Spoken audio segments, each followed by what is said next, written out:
Bonjour à tous, bienvenue sur notre chaîne Talk by Fanta. Alors aujourd'hui, nous allons parler de 8 comportements qui peuvent nous détruire très facilement, nous causer beaucoup de tort dans notre vie. Ces comportements doivent absolument être évités si nous voulons améliorer notre quotidien.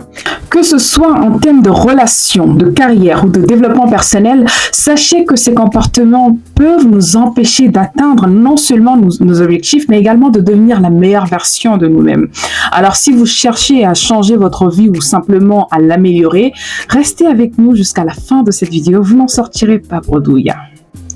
Premièrement, c'est toujours vouloir raison. Vous savez, il y a quelques années, j'ai rencontré une personne très généreuse, une personne très brave, courageuse.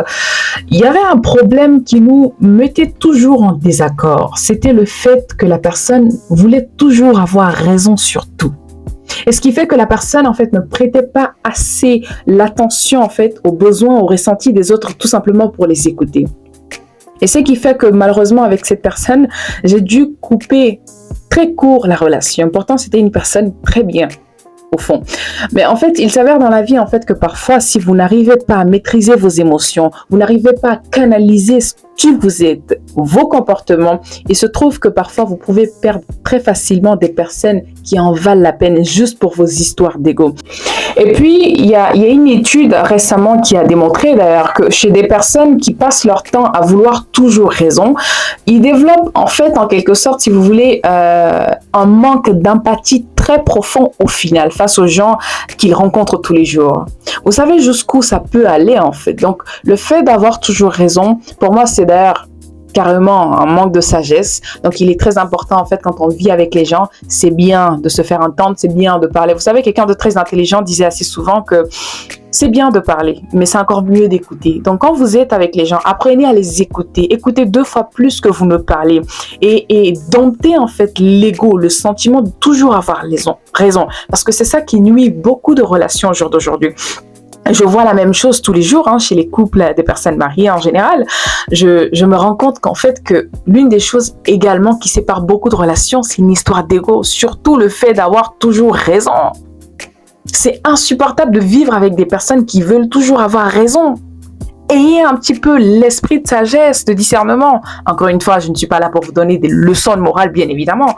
Mais ce que je veux dire, c'est que pour mieux vivre en bonne relation avec les gens, surtout bannir ce comportement toxique. Vous savez, en général, nous sommes les premiers à crier haut et fort sur les réseaux sociaux. Oui, les personnes sont toxiques, les gens sont toxiques, il faudrait que je m'en éloigne. Mais la question qu'on se pose pas assez souvent, c'est est-ce que nous faisons partie de ces personnes-là qui sont également toxiques ? Parce que je le dis assez souvent, parfois nous pourrons nous-mêmes être des personnes très manipulatrices sans le savoir ou des personnes hyper toxiques sans le savoir. Donc il est très important de savoir constamment se remettre en question. Premièrement, de dompter l'ego qu'il y a à l'intérieur de nous afin de pouvoir écouter les autres. Et je le vois toujours en consultation quand je reçois les gens. Les gens, ils aiment les gens qui les écoutent. Prêtez l'oreille, prêtez l'attention. Ne vous focalisez pas uniquement que sur vous. C'est moi. Et alors ? En apprenant des autres, en écoutant les autres, il faut également apprendre à accepter qu'il est normal d'avoir tort. Il n'y a pas de problème à avoir tort, j'ai envie de dire. Apprenez à avoir tort et acceptez-le, c'est ainsi. Et d'ailleurs, quand je parle assez souvent dans mes lives, je dis assez souvent que je n'ai pas le monopole en fait du savoir ou de la vérité. Mais je dis les choses en fonction de mon expérience, de ce que j'ai lu, de ce que j'ai appris. Ça ne veut pas forcément dire que j'ai toujours raison sur tout. Donc je pense qu'il est important en fait de toujours avoir l'humilité de reconnaître parfois que nous n'avons pas toujours raison et d'accepter cela. 2, c'est de trop réfléchir. Quelqu'un de très intelligent disait que trop réfléchir empêche tout simplement d'agir. Moi, j'avais une personne particulièrement comme ça dans mon entourage également. C'était une personne qui avait l'une des plus belles idées de tous les temps. C'est-à-dire que à chaque fois que tu réveilles la personne, ne serait-ce qu'à 5 heures du matin, la personne est capable de te bourrer le crâne avec des idées. Pourquoi ? Parce que la personne se nourrissait constamment en fait de ces choses. La personne est limite très passionnée, que ce soit des affaires. La personne était également passionnée d'autres choses. Mais une des choses en fait que je remarque constamment chez cette personne, c'est qu'elle a toujours des bonnes idées. Elle a toujours l'envie de faire. Elle a a toujours les bons conseils en général. Mais c'est une personne qui n'évolue pas assez. Et d'ailleurs, je me demandais pourquoi. Un jour, je lui ai posé des questions. Je dis, comment ça se fait en fait que tu as que des brillantes idées? Et comment ça se fait en fait que tu n'arrives pas à te connaissant bien évidemment, je sais que ta tête déborde d'idées, mais comment ça se fait que tu n'arrives pas à bâtir des entreprises? Moi, à ta place, j'ai autant d'idées et autant d'intelligence. Je vous assure que j'aurais senti l'argent. Vous voyez ce que je veux dire? Et sincèrement, la personne me dit en fait que Fanta, je rencontre deux problèmes. Premièrement, j'ai l'impression que je néglige beaucoup. La négligence. Faites très attention, gars. C'est pas le sujet d'aujourd'hui, mais prochainement, je parlerai de ça. Et la personne me dit également, je suis très négligente et au-delà de ça également, j'ai du mal à mettre en action mes propres idées. J'ai du mal à prendre des actions. Et honnêtement, j'étais très confuse. Je me dis, mais comment avec une personne peut-être avec autant d'idées, c'est-à-dire autant d'intelligence, mais ne prend quasiment pas d'action sur ses faits et gestes. Du moins, ses affaires n'avancent pas autant que ça. Qu'est-ce qui se passe? Pourtant, quand la personne te sort des idées, toi-même, tu es très bluffé, quoi, parce que les idées sont effectivement très intéressantes. Et là, en fait, je regarde la personne, bien évidemment, en l'étudiant, je me rends compte, en fait, que c'est une personne qui avait tendance, premièrement, à remettre au lendemain ce qu'il devait faire. Et deuxièmement, c'est une personne qui négligeait beaucoup. Et troisièmement, également, c'était une personne, en fait, qui passait son temps à réfléchir. Quand il s'agissait de réfléchir, il passait plus de temps à réfléchir plutôt que d'agir. D'accord? Du coup, c'était très difficile pour cette personne de prendre les actions. Et je finis par comprendre une chose, qu'à force de réfléchir, on finit tout simplement par fléchir les genoux et pourquoi pas par finir paralysé. Donc, il est très important de comprendre en fait que trop de réflexion nous aide pas tout le temps. Il est bien évidemment important de cerner, d'avoir un esprit de discernement, de réfléchir le pour et le contre avant de poser des actes. Mais je ne trouve pas du tout nécessaire de passer son temps à réfléchir sur la moindre des choses. C'est pas du tout intéressant. Donc, si vous avez ce comportement, bannissez-le avant que vous finissiez paralysé par vos actions. Le numéro 3, c'est de passer votre temps à vous comparer aux gens. L'une des choses également qui vous dévalue très facilement, d'ailleurs, c'est une des choses dont je parle assez souvent en fait dans mes lives. Vous savez, quand vous comparez aux gens, en fait, vous prenez le risque et la peine en fait de diminuer votre valeur. Je dis souvent que vous n'êtes jamais, vous n'avez pas forcément la même date de naissance que les gens qui vous entourent. Même pas vos propres frères et sœurs. La preuve en est que vous pouvez être jumeaux ou jumelles pour ceux qui sont jumeaux avec une personne, mais sans forcément avoir les mêmes auras, les mêmes étoiles, les mêmes destinées. Vous voyez ce que je veux dire? Donc, il est pas nécessaire du tout de passer son temps à se comparer des autres. Pour vous raconter juste une petite anecdote, en fait, moi, quand je fais des consultations également, j'ai rencontré une jeune dame très belle, magnifique. J'ai vu sa photo de profil et elle m'envoie sa photo. Elle me dit, Fanta, je rencontre un problème, j'ai pas assez confiance en moi dans ce que je fais. Je dis, mais comment ça se fait que tu ne développes pas assez de confiance en toi? Elle me dit, non, parce que je comprends pas. Mais franchement, les gars, je vous parle d'une femme, d'une personne magnifiquement belle. Je ne sais même pas si ça se dit, mais c'est juste incroyable, la jeune demoiselle. Et le fait qu'elle m'envoie un message et me dise en fait qu'elle se sente pas bien dans son corps, et elle se plaint du fait qu'elle n'est pas en ventre vraiment très plein, un peu comme les filles d'Instagram, qu'elle aimerait en fait je sais pas comment appeler leur chirurgie là, mais en tout cas qu'elle aimerait faire en sorte qu'on puisse réduire en fait sa taille. Mais je vous dis, elle a une bonne taille, elle a les bonnes formes, elle a un beau visage, il n'y a rien qui lui manque. Et quand je lui ai posé la question, je dis, mais qu'est-ce qui se passe? Elle est venue vers moi tout simplement pour avoir un conseil. Et je lui dis, qu'est-ce qui se passe? Je comprends pas, comment ça se fait qu'avec tout ce que tu as comme cadeau de la vie, pourquoi est-ce que tu voudrais rajouter ou pourquoi est-ce que tu te plais pas dans ton corps? Elle dit tout simplement en fait que c'est parce que j'ai vu une fille sur Instagram, c'est presque mon idole, j'adore ce qu'elle fait, c'est pour cela en fait que j'aimerais tout simplement, disons, lui ressembler. Et lui ressembler, pour elle, c'était vraiment d'aller faire de la chirurgie. Elle voulait coûte que coûte ressembler à cette personne-là. Et ça fait en fait qu'elle a développé ce qu'on appelle un manque de confiance premièrement, et deuxièmement, elle se suffisait pas assez, elle s'aimait pas vraiment, elle arrivait plus à se regarder dans une glace, elle arrivait plus à s'apprécier telle qu'elle est, tout simplement parce qu'elle a pris la peine de se comparer à une une personne avec qui elle a forcément pas les mêmes morphologies, avec qui elle a forcément pas les mêmes façons de vivre, les mêmes quantités d'argent. Vous voyez ce que je veux dire? Donc, c'est pour vous dire jusqu'où, en fait, la comparaison parfois peut nous amener.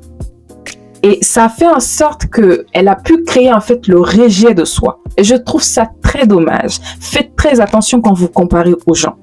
Limite, comparez-vous sur des bonnes choses. Comparez-vous sur le fait que la personne a pu faire de grandes choses. Tu dis, oui, cette personne a pu faire ceci. J'aimerais, du moins, inspirez-vous. J'aime pas vraiment le mot comparaison. Parce que pour moi, c'est un peu toxique. Vous voyez ce que je veux dire? Donc, il est important de savoir que vous n'avez pas forcément les mêmes choses que les gens. Vous n'avez pas vraiment besoin de passer votre temps à vous comparer les gens. Si vous avez également ce comportement très toxique, vous devez absolument l'arrêter parce que ça pourrait vous nuire à la longue. Et sachez qu'une personne qui passe son temps à se comparer des autres, c'est une personne qui ne sera jamais satisfaite. Et ça, je pense que même les études l'ont prouvé. Donc, faites très attention. Le comportement très toxique numéro 4, c'est tout simplement de passer votre temps à croire uniquement que sur parole. Je sais, ça va peut-être vous étonner, mais figurez-vous en fait que beaucoup de personnes se sont fait avoir dans ce monde, que ce soit dans le domaine des affaires, dans le domaine personnel, dans le domaine, même dans le cadre du mariage, tout simplement parce qu'ils n'ont pas appris à cultiver l'esprit de discernement. Vous savez, quelqu'un de très sage me disait assez souvent que Fanta, plutôt que de passer ton temps à prier pour de la connaissance, prie d'abord pour l'esprit de discernement. C'est une des choses qui est, je dirais, primordiale en fait dans les relations humaines. Apprenez en fait à vous débarrasser de ce comportement très toxique. Vous êtes cette première personne à croire à ce que disent les autres sans forcément qu'il y ait d'actions qui suivent derrière. C'est très néfaste et c'est très dangereux. Alors attention, je vous vois déjà venir. Je vous dis pas de pas faire confiance aux gens. Vous savez, je le dis assez souvent que c'est très bien de faire confiance aux gens. D'accord? Mais je dis ceci. Les gens qui vous entourent, faites toujours semblant de leur faire confiance jusqu'à ce qu'ils vous déçoivent ou vous prouvent le contraire. Je sais, la dernière fois que j'ai sorti cette phrase, beaucoup de personnes n'étaient pas d'accord dans les commentaires. Oui, qu'est-ce que tu racontes? Tu incites les gens à jouer un jeu d'hypocrisie. C'est pas vraiment ce que je suis en train de dire.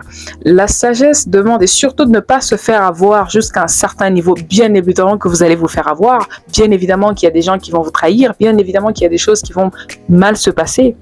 Mais pour mieux se prémunir ou si vous voulez, en fait, vous protéger d'une certaine façon de ces choses-là, il vaut mieux ne pas croire premièrement sur parole et deuxièmement, il vaut mieux apprendre à faire confiance aux gens mais avec beaucoup plus de délicatesse. Je ne vous demande pas de ne pas faire confiance aux gens, mais je trouve que c'est un comportement très toxique de faire confiance aux gens de façon royale. Je trouve que c'est un comportement très toxique de passer son temps à faire confiance aux gens de façon à croire en tout ce qu'on vous raconte, tout ce qu'on vous dit. C'est très toxique pour vous. Et c'est malheureusement un des comportements qui peut facilement vous tuer. Étape numéro 6, c'est tout simplement de repousser les décisions. Je sais que moi-même, j'ai longtemps procrastiné là-dessus. Parfois, quand il y a des décisions à prendre, je me dis, bon, je le ferai après, ensuite après. Et malheureusement, le temps n'attend personne. C'est l'un des comportements les plus graves, surtout pour des gens et des entrepreneurs qui me regardent. Vous devez apprendre à prendre des actions. Vous devez apprendre à prendre des décisions sur le tas. Bien évidemment que vous devez réfléchir. Je ne vous demande pas de ne pas réfléchir parce que c'est très important de réfléchir avant d'agir. Mais je veux dire, ne passez pas non plus 100 ans sur vos décisions. Sachez trancher comme il faut. Sachez prendre des décisions. Le fait de ne pas pouvoir prendre des décisions peut vous amener souvent à la faillite, peut vous amener souvent à des problèmes. Apprenez à prendre des décisions quand il faut. On fait tous des erreurs et c'est tout à fait normal de se tromper parfois. Au moins, vous aurez appris.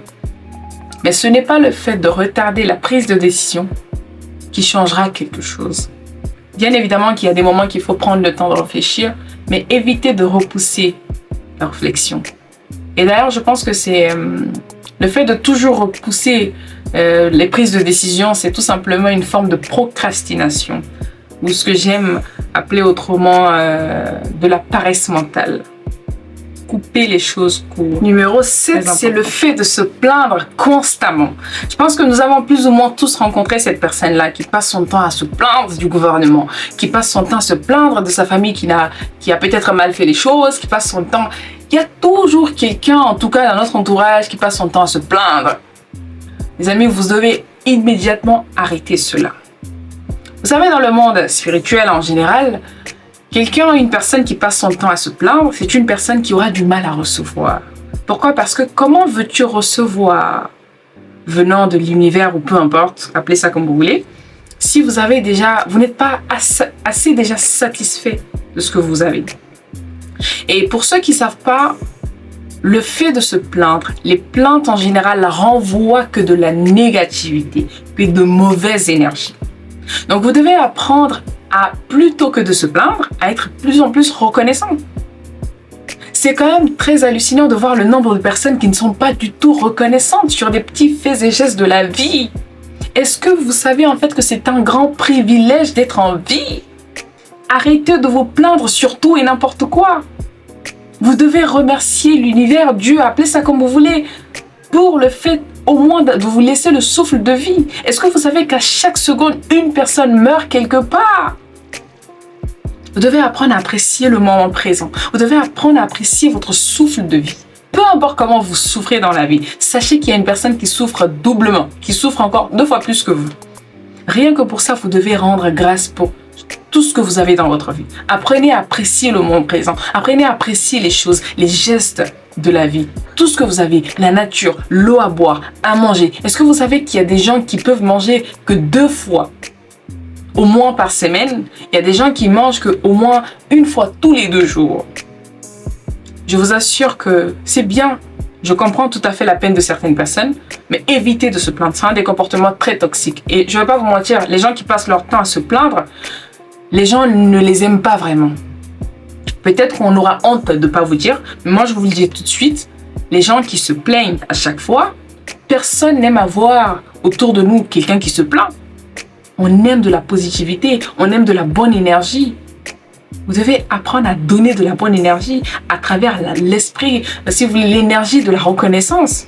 Et le comportement numéro 8, c'est tout simplement le fait d'absolument vouloir changer les gens à tout prix. Premièrement, pour être honnête, je trouve ça très prétentieux de vouloir toujours changer les gens. Je trouve ça quand même très prétentieux. Et deuxièmement, je trouve que c'est un très grand manque d'humilité de la part d'une personne qui aimerait changer les autres. Et deuxièmement également, je trouve que c'est un manque de sagesse. J'ai une très mauvaise nouvelle pour ces gens qui passent leur temps à vouloir changer les autres, que ce soit dans votre relation professionnelle, amicale, et surtout ça se passe beaucoup quand même dans les couples. Vous ne pouvez pas changer les gens. Si vous choisissez une personne, que ce soit dans votre bureau ou dans votre entreprise, que ce soit dans votre famille ou en mariage, peu importe ce que c'est, vous devez apprendre à faire avec. Alors, je ne suis pas du tout une personne fermée à l'esprit d'évoluer, de grandir, d'apprendre, d'aiguiller la personne de telle sorte que la personne devienne la meilleure version afin que vous puissiez vous entendre. Mais je veux dire, on ne peut pas totalement changer l'être humain. Vous devez apprendre, c'est la triste réalité, c'est comme ça, on n'y peut rien. Vous devez apprendre à accepter les gens tels qu'ils sont. Je dis assez souvent en fait que nous sommes les premiers à pointer du doigt les personnes toxiques, les comportements toxiques, ne sachant pas qu'en général, on peut être aussi une personne toxique sans le savoir. Quelqu'un qui passe son temps à vouloir à tout prix changer une personne, un comportement. Bon, tu peux vouloir changer une personne, je veux dire son comportement, c'est tout à fait logique. Mais ne cherchez pas à tout prix le changement absolu chez une personne. Tout simplement parce que premièrement, vous n'avez pas grandi dans les mêmes environnements en général.